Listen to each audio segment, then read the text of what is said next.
Hey, can I ask you something? Have you noticed how you can say you want to heal, right? Like you actually are in the healing process. You know you're doing work. You're trying, but your body isn't reacting the way that you think it should, right? Like you walk into a room and you automatically start looking at people mad, where like watching them, making sure they're not making faces at you. You're paying attention to how people are talking to you. You're already playing conversations in your head, waiting for somebody to say something to you. Like, yeah, what's up? You ready? You're ready, right? You spend your time pre-gaming instead of enjoying yourself or being present in the moment. Or let me talk about this. Your jaw hurts, right? Because you've been grinding your teeth all day. You didn't even realize it until your head started hurting, right? Because you've been stressing, worrying, thinking about something that honestly is out of your goddamn control, right? But you're such a control freak, and I say this with all love, that you keep running scenarios over and over and over in your head. And it's just become normal to you, right? This is just part of your day-to-day life now, right? So you don't even question it anymore. You just do it. You just think this is who you are and this is how things supposed to go, right? Right? But here's the confusing part, right? Since you are on this healing journey and in this healing process, you know this shit ain't normal. You know something is off. You know something isn't right. But you don't know what to do with that, right? You don't know how to stop it because you've been doing this for so long. You don't even know how to relax anymore. Your body doesn't know how to do anything but be combative. And that's what we're going to talk about in this episode. We're going to explain why this is happening, what you can actually do about it. But before we do that and get into all of that, let me introduce myself. Hi, I am Rose, your host here at a Sister Love Podcast. And I am just one woman with one voice trying to help women heal one story at a time. And if you're a woman who is in the beginning stage of their healing journey and don't know where to start and is searching for resources, support, and education, then you are in the right place. I would love for you to become part of our sisterhood. All you have to do is hit the subscribe button, turn on the notifications so that you never miss another episode of a Sister Love Podcast. And also, don't forget to join our Facebook group, Sister Let's Heal Together, where we keep these conversations going, share our stories, and support each other along the way.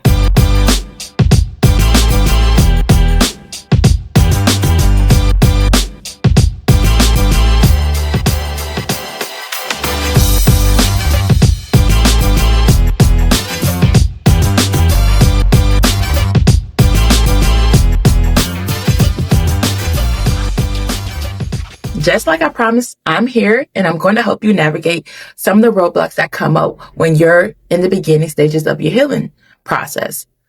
Now, if you don't know what I'm talking about, go back and listen to episode 1 and 2. Because in episode 1, we talked about willingness and not being ready, but being willing and what that looks like to stop avoiding and stop making excuses even when you don't feel prepared. In episode 2, we talked about what usually happens after willingness, the confusion, the stuck place where you're aware and willing, but don't know what to do next. And that's when you start questioning yourself, right? And I told you in episode 2 that what comes next after willingness and willingness is safety, right? But I also told you something else, right? Before we can actually create safety, we have to talk about the roadblocks that show up when you're trying to get there. Because a lot of the confusion and stuckness people feel isn't because they're not trying. It's because they're running into roadblocks and don't know what they are or what to do when they come up. So in this episode, I'm going to talk about the first major one that I ran into. And it's exactly what the title says, right? You want to heal. So why won't you let your guard down? For me, this shows up as defensiveness. Always on guard, always alert, always ready to protect, always ready to do something, right? I don't trust nobody. And that included myself. My survival instincts was always on. I didn't trust people. I didn't trust situations. I honestly didn't trust my own fucking judgment. So letting my guards down felt damn near impossible because to me, trust meant giving someone access to me or access to things that I love. And in my experience, when people get access to me and my things that I love, bad shit happens. So my mind already had the answers. We're not doing that. So for every situation, if I felt like I had a choice, do I let people in and hope that they're do right by me, or do I stop before I even get started? And because of my past history, the answer always been, nah, we're not doing that right now. We're not doing it. So mine was like, nah, we have enough evidence. We've seen this movie already. And my body jumped in like, scan, memory, back, scan, memory, back. No, do not process, do not test, do not protect. Like I told you before, we have different survival instincts response: fight, flight, and freeze. For me, it's mostly fight and freeze. And my fight looks like this.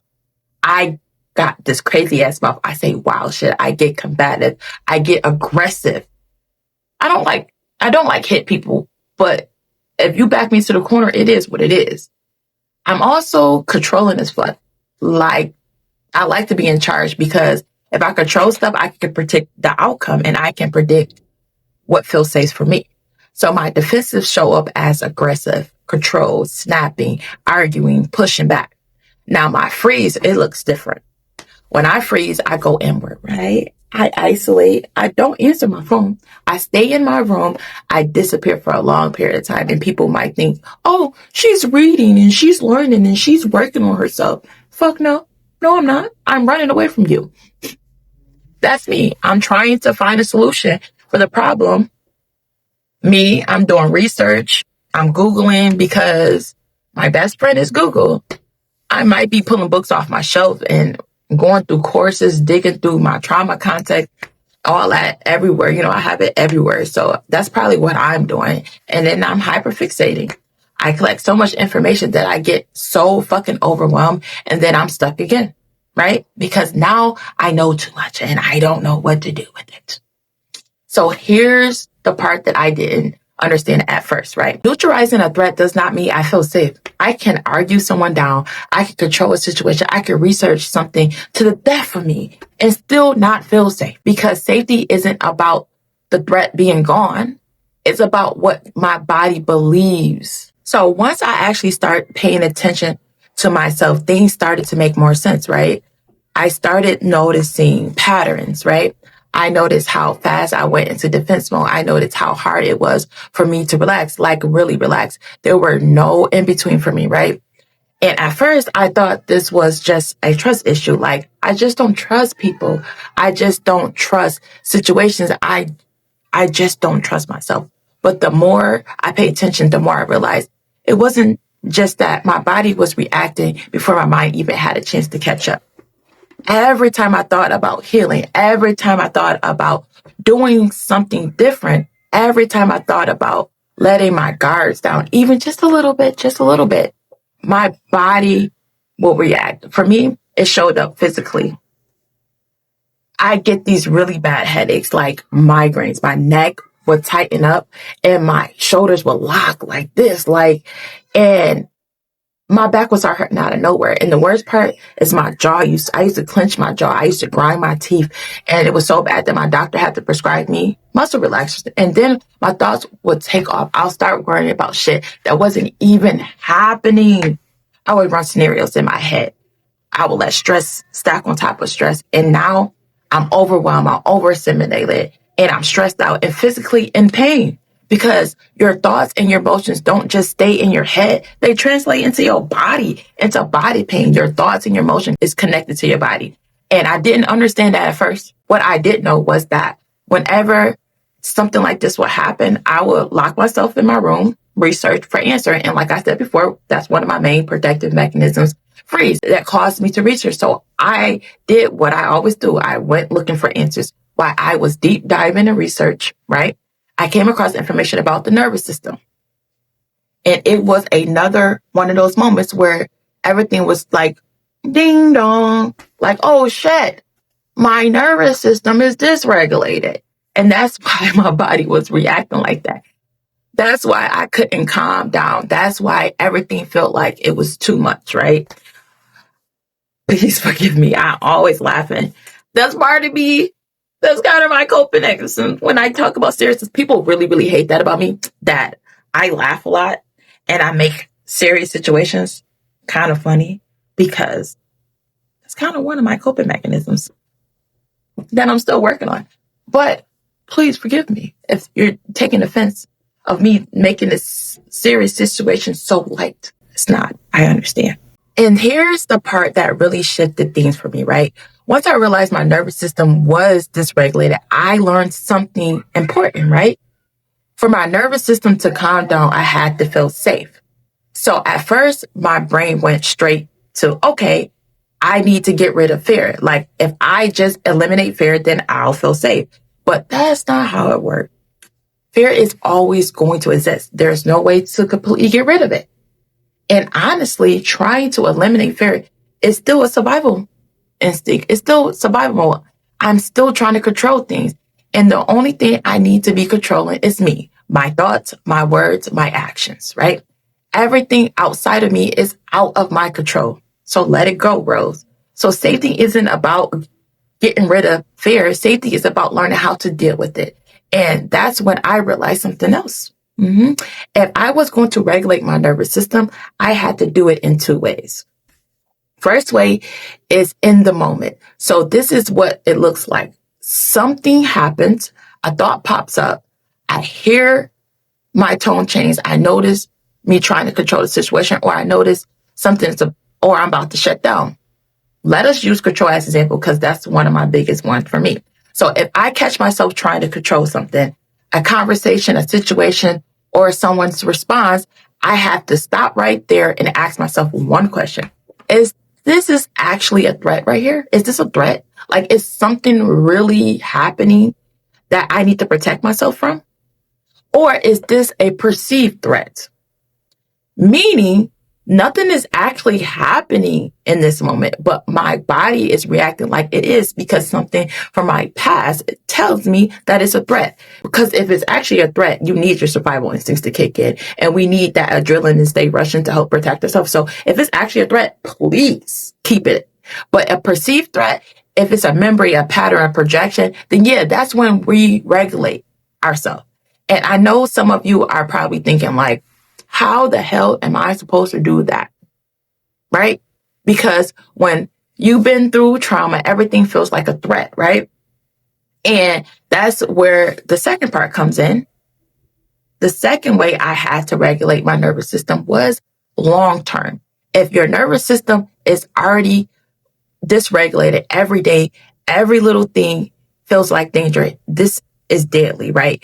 This is about something that can help you calm your nervous system down on a regular basis, something that you build a routine around before shit get real, right? Because long-term regulation lowers your baseline, right? It makes your system less reactive over time. So when something does come up, it doesn't feel so intense. So now that we're talked about regulating your nervous system in the moment and long term, I want to actually give you some real examples of what that looks like. Because knowing what to do and knowing how to do it is two different things, right? So let's start with the in the moment. This is for when things is already happening. You catch yourself yelling, you noticing that your jaw is tight, your shoulders is up, and your neck is stiff, and you feel yourself either pushing forward or you pushing back. And that's when these come in. So here is a few things you can do right then. The first thing is sigh. This one is simple, is 2 short inhales in and 1 long out your mouth. You can do this anywhere. You can do this as many times as you need until you feel yourself calm down. This one is my favorite one. The next one is humming. Yeah, it sounds weird. But listen, I'm a singer. I love music, and I love music regulates my system a lot. So humming worked for me. You don't have to sing, but It's good to hum. I promise you. The vibrations in your throat will help calm your nervous system. Another one is grounding yourself in a room.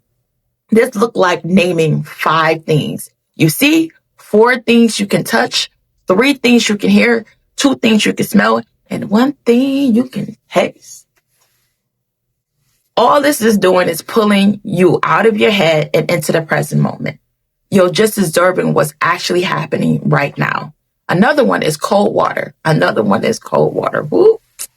You can take cold water and splash it on your face, pour it on your wrist. You can gargle it.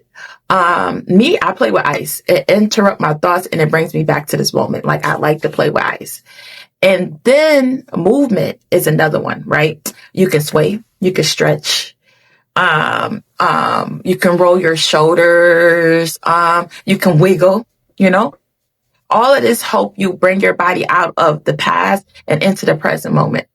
Now let's talk about some long-term regulations, that this look different for everybody, right? What worked for me might not work for you, but I just want to tell you some of the things that I did. The first thing I did was journal. I took a journal and wrote down all the defense mechanisms I had, controlling, sabotaging, all of that stuff, everything that I did, right? And how it shows up in my body. Another one is workout. It don't have to be no intense ass workout. You can walk, you can stretch and all that stuff. You can dance, because I like to dance. All of this help burn stress out of your body, right? You can do all these body movements and stuff like that, because I like to dance. I like music. I like dancing. That's what I do. You don't have to do that. You can like yoga, right? You can like weightlifting. If you want to, you can walk on a treadmill. You can walk around the corner. You can go Pilates. Pilates is for the strong. I'm not ready for that, but I'll do yoga. I'll do some stretching. I'll run on the treadmill, but I'm going to do them dance. What is it called? Zumba. Catch me on the Zumba. Okay? Catch me in Zumba. The next one is my favorite, sleep. A lot of people really underestimate this one. Going to bed around the same time matters. Creating routine matters. Setting the temperature in your room in the way to make it feel comfortable for you, it matters. Putting down your phone an hour before you go to bed helps regulate your nervous system, because you already know it's overstimulating you. You're not going to sleep thinking. I don't want you going to sleep thinking about what you saw on your phone, or the conversations you just had, or the videos you just watched, or all this crazy stuff on social media. The last hour before you go to bed should really be about setting yourself up for the next day, getting things ready. So when you wake up, you're not already feeling stressed or overwhelmed about what you have to do, because you already fucking did it. What you put in your body also matters. That doesn't mean stop enjoying food. That's not what I'm saying. I just mean adding healthier options when you can, not skipping meals, trying to eat better. Healthier food helps create clarity in your mind. And I promise you, it makes you feel better. Okay? Another thing I do is a body check-in. I scan my body. I look for what hurts, what doesn't hurt, when it started, and then I try to understand why it feels the way. It's because I ate something, that I stress out, that I physically do something. I want to understand where the pain is coming from instead of ignoring it. And last but not least, therapy. I do therapy. It helped me a lot. I know some people are against it, but I want to be clear. Therapy isn't just about talking. There are different types of therapy, trauma-informed therapy, right? I do talk therapy because, as you can see, I talk a lot. That works for me. But there are other options. You can Google trauma-informed therapy and see what comes up. But honestly, you can also come here because I got you, right? I'm here to help you figure out the next steps. The next step is actually starting to implement some of the things that we talked about today. And to help you do that, I already have a worksheet ready for you inside the Facebook group called Sister Let's Heal Together.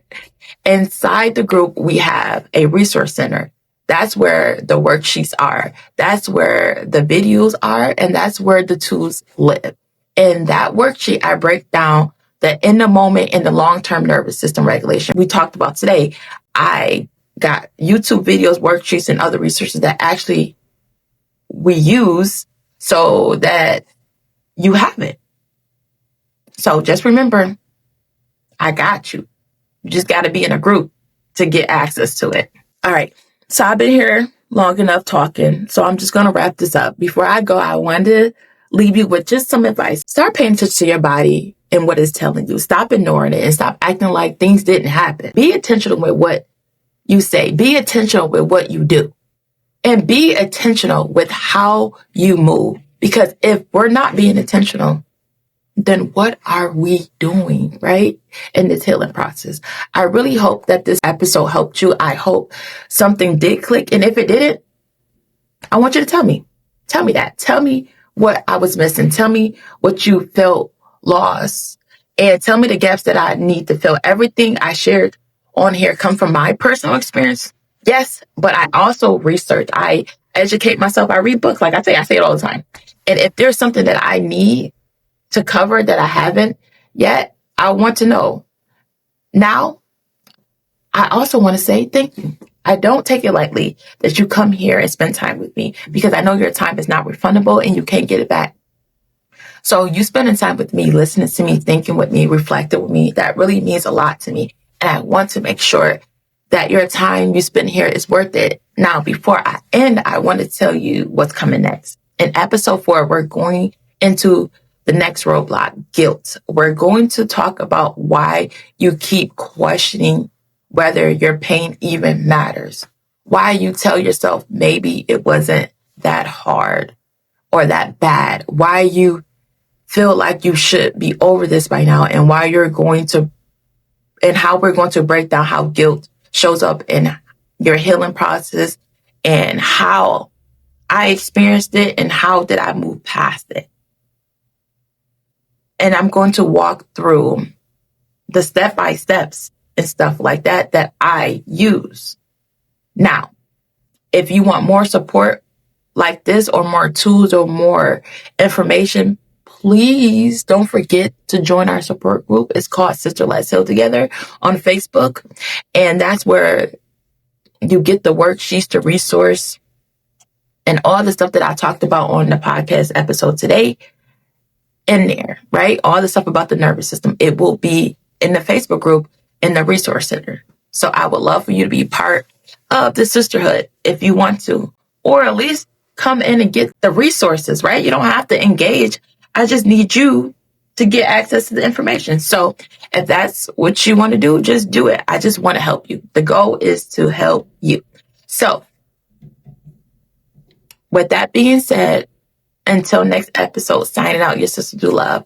Bye.